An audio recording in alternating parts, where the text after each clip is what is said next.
Thank you. Hello, HRC.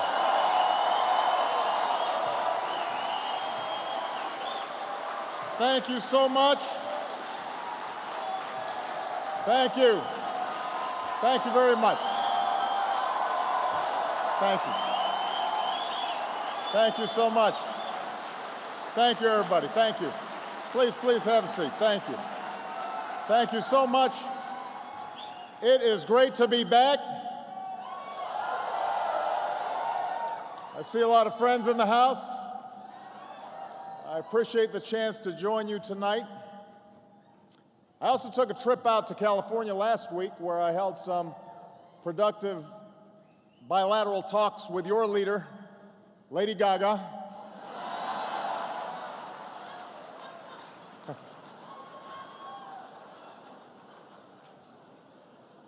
She was wearing 16-inch heels. She was 8 feet tall. It was a little intimidating. Now, I don't want to give a long speech. Cyndi Lauper is in the house. I can't compete with that. But I wanted to come here tonight, first of all, to personally thank Joe for his outstanding years of leadership at HRC.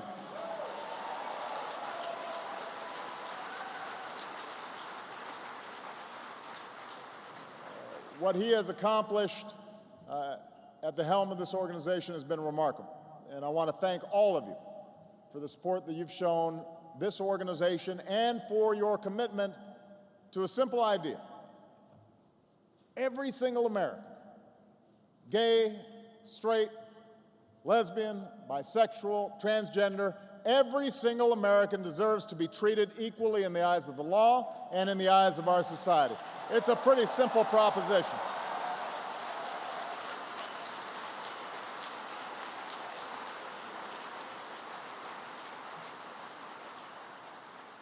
Now, I don't have to tell you that we have a ways to go in that struggle. I don't have to tell you how many are still denied their basic rights, Americans who are still made to feel like second-class citizens, who have to live a lie to keep their jobs, or who are afraid to walk the street or down the hall at school. Many of you have devoted your lives to the cause of equality.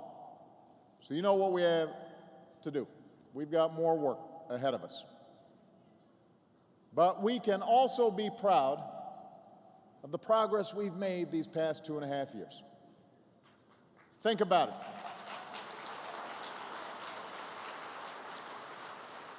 2 years ago, I stood at this podium in this room before many of you, and I made a pledge. I said I would never counsel patience, that it wasn't right to tell you to be patient any more than it was right for others to tell African Americans to be patient in the fight for equal rights a half-century ago. But what I also said, that while it might take time, more time than anyone would like, we are going to make progress. We are going to succeed. We are going to build a more perfect union. And so let's see what happened. I met with Judy Shepard. I promised her we would pass a hate crimes bill named for her son Matthew, and with the help of my dear friend Ted Kennedy, we got it done, because it should never be dangerous.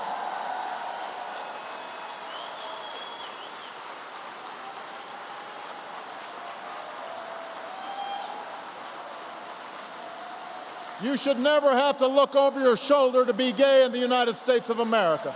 That's why we got it done.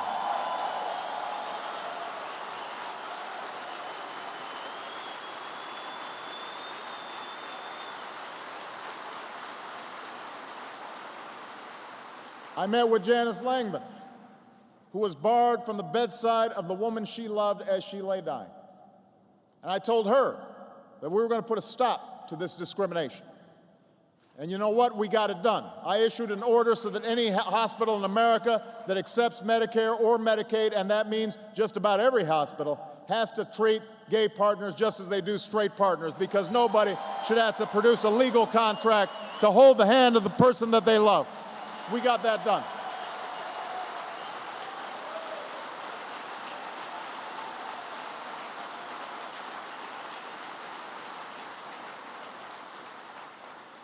I said that we would lift that HIV travel ban.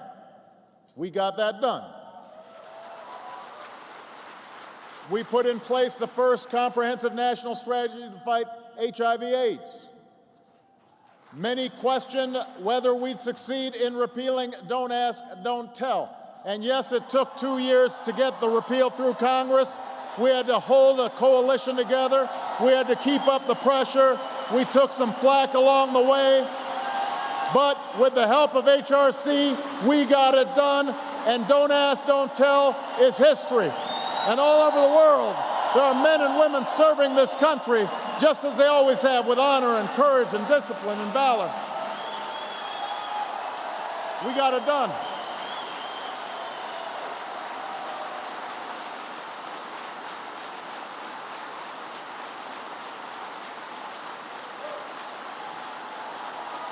We got that done.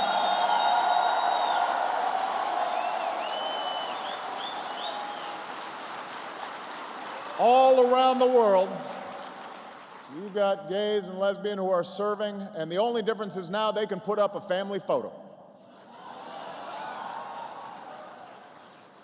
No one has to live a lie to serve the country they love.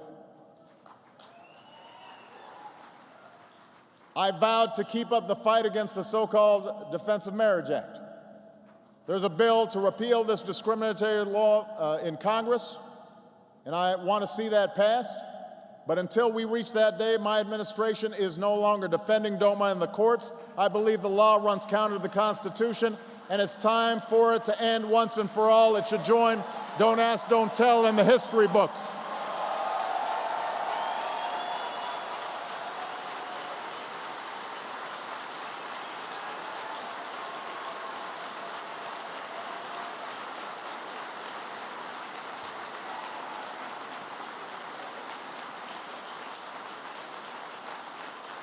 So yes, we have more work to do. And after so many years, even decades of inaction, you've got every right to push against the slow pace of change. But make no mistake, I want people to feel encouraged here. We are making change. We're making real and lasting change. We can be proud of the progress we've already made. And I'm going to continue to fight alongside you. And I don't just mean in your role, by the way, as advocates for equality. You're also moms and dads who care about the schools your children go to. You're also students figuring out how to pay for college.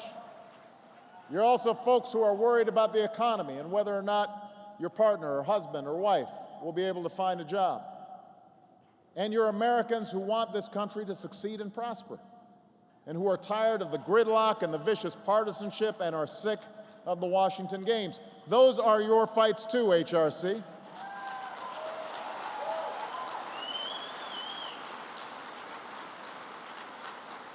So I'm going to need your help. I need your help to fight for equality, to pass a repeal of DOMA, to pass an inclusive employment non-discrimination bill so that being gay is never again a fireable offense in America. And I don't have to tell you, there are those who don't want to just stand in our way, but want to turn the clock back, who want to return to the days when gay people couldn't serve their country openly, who reject the progress that we've made, who, as we speak, are looking to enshrine discrimination into state laws and constitutions, efforts that we've got to work hard to oppose, because that's not what America should be about. We're not about restricting rights and restricting opportunity. We're about opening up rights and opening up opportunity and treating each other generously and with love and respect.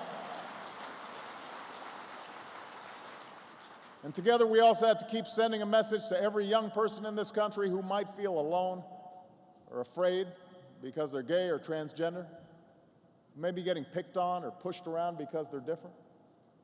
We've got to make sure they know that there are adults they can talk to, that they are never alone, that there is a whole world waiting for them filled with possibility. And that's why we held a summit at the White House on bullying. That's why we're going to continue to focus on this issue.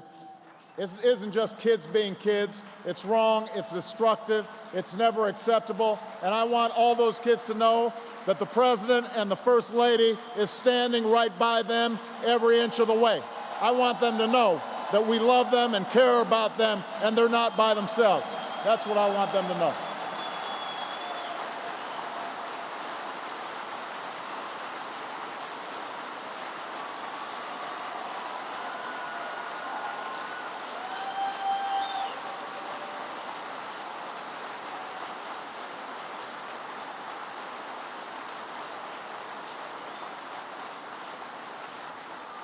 I also need your help in the broader fight to get this economy back on track. You may have heard I introduced a bill called the American Jobs Act. It's been almost 3 weeks since I sent it up to Congress. That's 3 weeks longer than it should have taken to pass this common sense bill. There's a bill filled with ideas that both parties have supported. Tax breaks for companies that hire veterans, road projects, school renovations, putting construction crews back to work, rebuilding America, tax cuts for middle-class families so they can make ends meet and spend a little more at local stores and restaurants that need the business. Now, you may have heard me say this a few times before. I'll say it again. Pass the bill.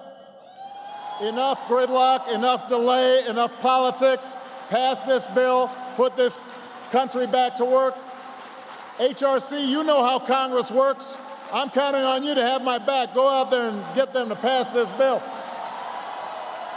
Let's put America back to work.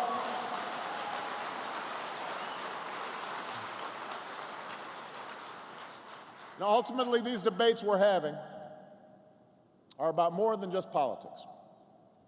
They're about more than the polls and the pundits and who's up and who's down. This is a contest of values. That's what's at stake here. This is a fundamental debate about who we are as a nation. We don't believe in a small America where we let our roads crumble, we let our schools fall apart, where we stand by while teachers are laid off and science labs are shut down and kids are dropping out. We believe in a big America. An America that invests in the future, that invests in schools and highways and research and technology, the things that have helped make our economy the envy of the world. We don't believe in a small America where we meet our fiscal responsibilities by abdicating every other responsibility we have and where we just divvy up the government as tax breaks for those who need them the least, and where we abandon the commitment we've made to seniors through Medicare and Social Security, and we say to somebody looking for work or a student who needs a college loan or a middle-class family with a child who's disabled that you're on your own. That's not who we are. We believe in a big America, an America where everybody's got a fair shot and everyone pays their fair share, an America where we value success and the idea that anyone can make it in this country, but also an America in which everyone does their part, including the wealthiest Americans, including the biggest corporations, to deal with the deficits that threaten our future.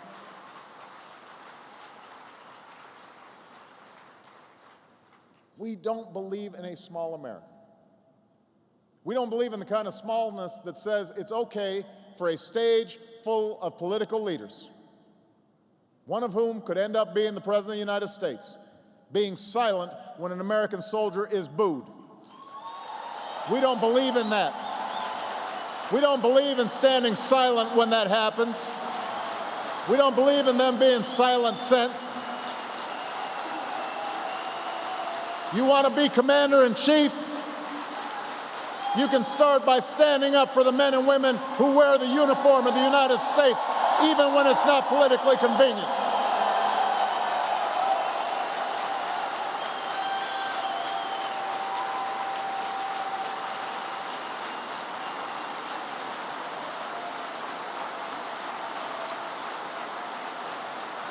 We don't believe in a small America.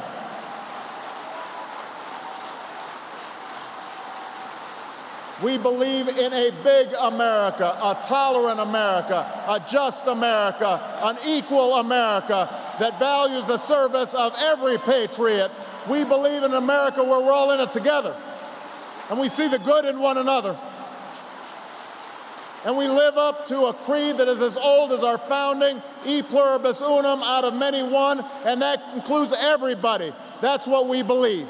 That's what we're going to be fighting for. I am confident that's what the American people believe in.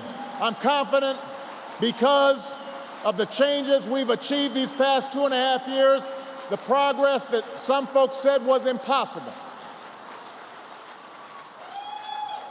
And I'm hopeful. I am hopeful. I'm fired up too. I am hopeful. I am hopeful. I am still hopeful because of a deeper shift that we're seeing. A transformation not only written into our laws, but woven into the fabric of our society. It's progress led not by Washington, but by ordinary citizens who are propelled not just by politics, but by love and friendship and a sense of mutual regard. It's playing out in legislatures like New York and courtrooms and in the ballot box, but it's also happening around water coolers and at the Thanksgiving table and on Facebook and Twitter and at PTA meetings and potluck dinners and church socials and VFW halls. It happens when a father realizes he doesn't just love his daughter, but also her wife. It happens when a soldier tells his unit that he's gay, and they tell him they knew it all along and they didn't care because he was the toughest guy in the unit. It happens when a video sparks a movement to let every single young person know they're not alone and things will get better. It happens when people look past their ultimately minor differences to see themselves in the hopes and struggles of their fellow human beings. That's where change is happening.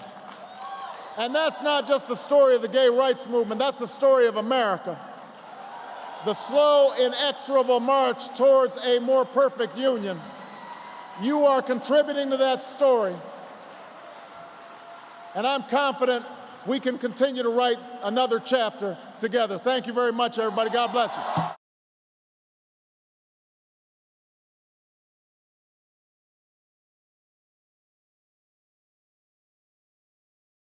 Thank you. Hello, HRC.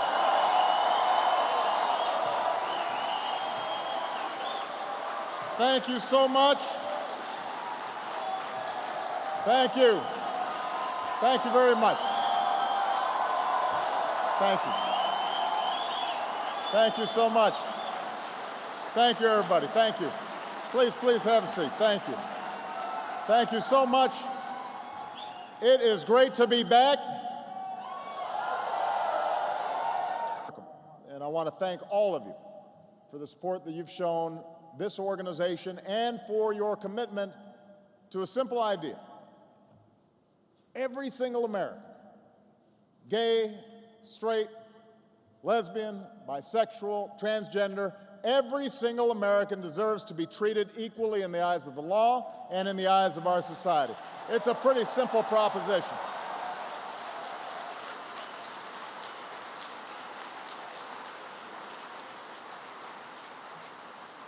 I see a lot of friends in the house. I appreciate the chance to join you tonight. I also took a trip out to California last week where I held some productive bilateral talks with your leader, Lady Gaga.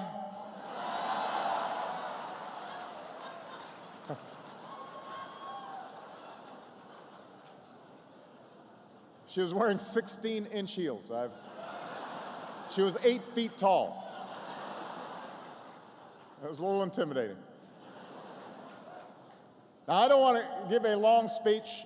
Cyndi Lauper is in the house. I can't compete with that. But I wanted to come here tonight, first of all, to personally thank Joe for his outstanding years of leadership at HRC.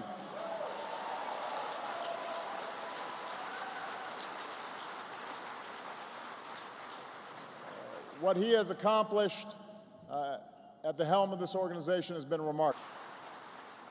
Now, I don't have to tell you that we have a ways to go. in that struggle. I don't have to tell you how many are still denied their basic rights, Americans who are still made to feel like second-class citizens, who have to live a lie to keep their jobs, or who are afraid to walk the street or down the hall at school. Many of you have devoted your lives to the cause of equality. So you know what we have to do. We've got more work ahead of us.